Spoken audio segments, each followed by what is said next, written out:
Assalamualaikum warahmatullahi wabarakatuh. Kami dari kelompok 5 akan mempresentasikan hasil dari wawancara kami terkait pemenuhan mata kuliah Accounting for Business, dan objek kami kali ini adalah es pisang hijau Kang Raden yang ada di Food Court Universitas Pakuan. Nah, untuk anggota kelompok sendiri, yaitu saya sendiri Nafisa Sekarwangi, ada Anissa Melani, Sulistiawati, Rima Zahra, Mera Dalila, dan Fitawaka Kusuma Ningsi.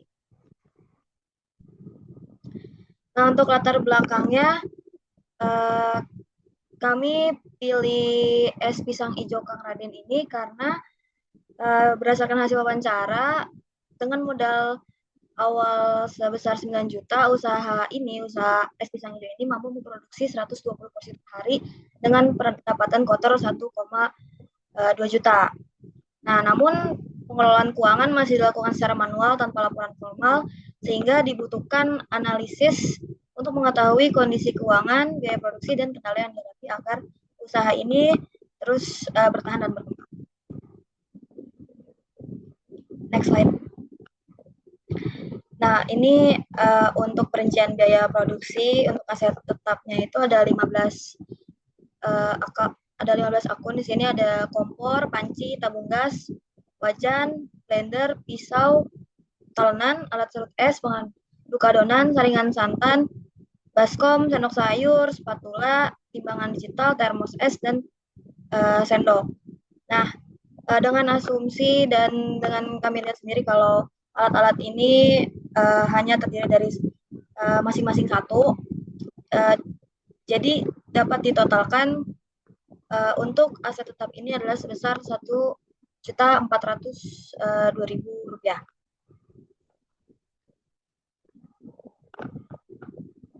Lalu yang selanjutnya ada bahan baku langsung. Di sini ada 17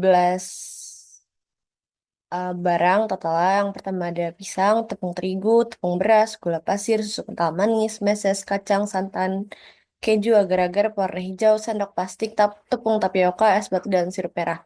Dengan total biaya bahan baku ada di harga 888.400. Lalu yang selanjutnya ada biaya overhead. Di sini ada 7 komponen. Yang pertama ada isi ulang tabung gas, sewa tempat, air dan listrik, sabun cuci piring, penyusutan alat, bahan baku, aset tetap, dan transportasi atau bensin. Dengan total harga di sini ada 3.707.400.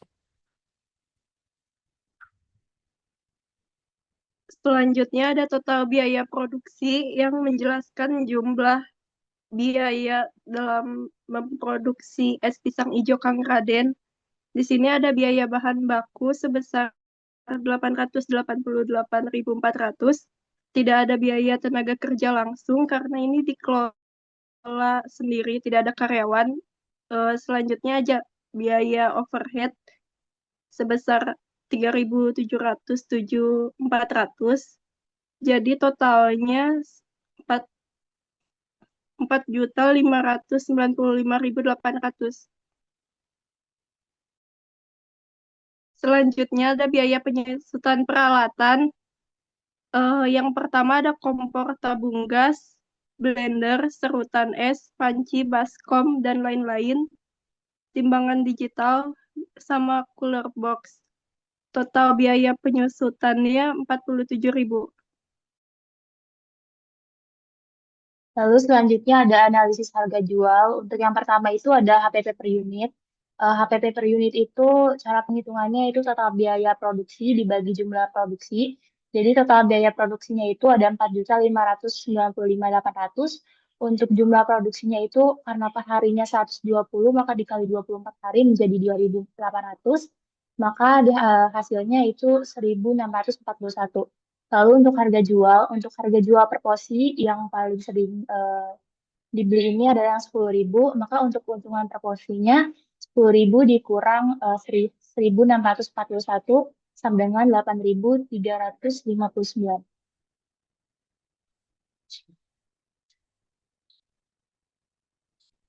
Lalu untuk analisis labanya, di sini ada pisang hijau pendapatannya itu 28.800, untuk HPP-nya itu 4.595.800, dan beban operasionalnya itu 3.707.400, maka pendapatan dikurang HPP dan beban operasional, maka laba bersihnya adalah 20.496.800.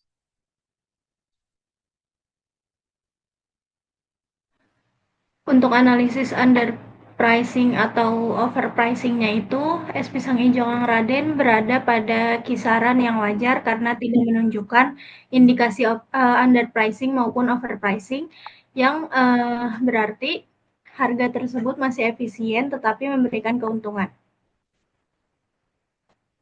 Selanjutnya ada analisis pengelolaan usaha. Yang pertama ada sumber daya manusia. Es pisang hijau Kang Raden ini dikelola oleh suami dan istri tanpa karyawan tetap dan tidak ada sistem penggajian sehingga efisiensi tenaga kerjanya tinggi. Lalu yang kedua ada sistem operasional. Es pisang hijau Kang Raden ini memproduksi 120 porsi sehari dengan bahan baku yang dibeli kiloan dan menyesuaikan dengan kebutuhan harian. Dan tidak ada sistem persediaan yang besar atau gudang karena berbasis stok segar dan cepat habis. Lalu yang ketiga ada pengelolaan keuangan. Pengelolaan keuangan es pisang hijau Kang Raden ini masih dilakukan secara manual tanpa memakai software akuntansi dan tidak membuat laporan keuangan formal karena dikelola sendiri. Yang keempat ada penetapan harga. Harga jual itu ditentukan berdasarkan jumlah modal yang dikeluarkan ditambah perkiraan margin. Dan tersedia 3 jenis porsi. Yang pertama itu ada porsi kecil dengan harga 10.000, porsi sedang dengan harga 12.000, dan porsi super jumbo dengan harga 18.000. Selanjutnya ada biaya. Biaya itu terdiri dari bahan baku langsung yang terdiri dari tepung, pisang, santan, susu, kacang, dan lain sebagainya. Lalu biaya tenaga kerja langsung itu tidak dihitung karena hanya dikelola sendiri. Lalu biaya overhead tetap itu sewa lokasi yang per bulannya itu 950.000 dan per tahunnya itu 11.400.000. Dan overhead variabelnya itu ada gas, listrik, dan air. Selanjutnya ada manajemen persediaan. Persediaan bahan baku awalnya itu ada tepung, gula, dan sebagainya yang kurang lebih disediakan 2 dus masing-masing. Lalu persediaan barang jadi di awal itu ada 60 porsi dan persediaan barang jadi di akhir itu ada 120 porsi. Kelebihan dari analisis pengelolaan usaha ini, biaya operasionalnya rendah karena dikelola sendiri dan berbasis kebutuhan harian, dan kelemahannya tidak memakai sistem akuntansi formal dan dapat menyulitkan dalam evaluasi jangka panjang dan pengajuan pembiayaan.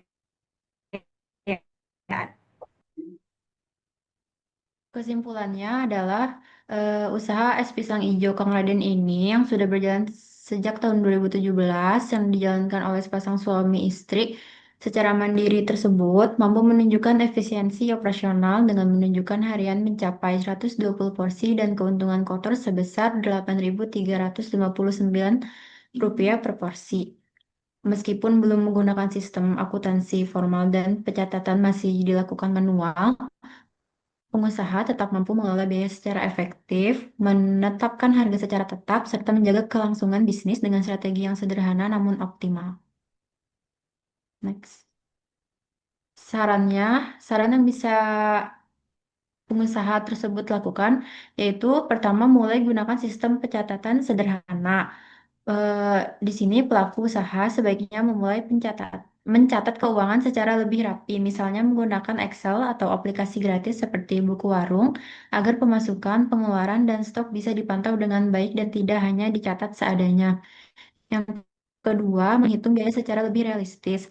Walaupun usahanya dijalankan sendiri, biaya tenaga kerja tetap penting untuk dihitung. Selain itu, pencatatan stok yang lebih teratur juga akan membantu untuk menghitung HPP dengan lebih tepat dan efisien.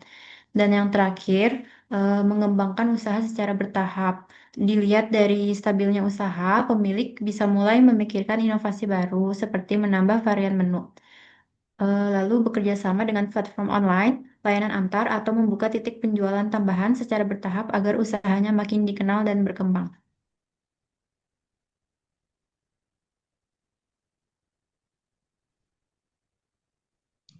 Ya, untuk dokumentasinya tadi ada 2 foto dokumentasi beserta foto produk langsungnya saat dilakukannya wawancara langsung kepada pengusaha terkait. Baik, Ibu, terima kasih. Segitu saya dari kelompok 5. Semoga tidak ada kerancuan dan semoga cukup jelas atas penyampaian kami. Sekian, terima kasih. Wassalamualaikum warahmatullahi wabarakatuh.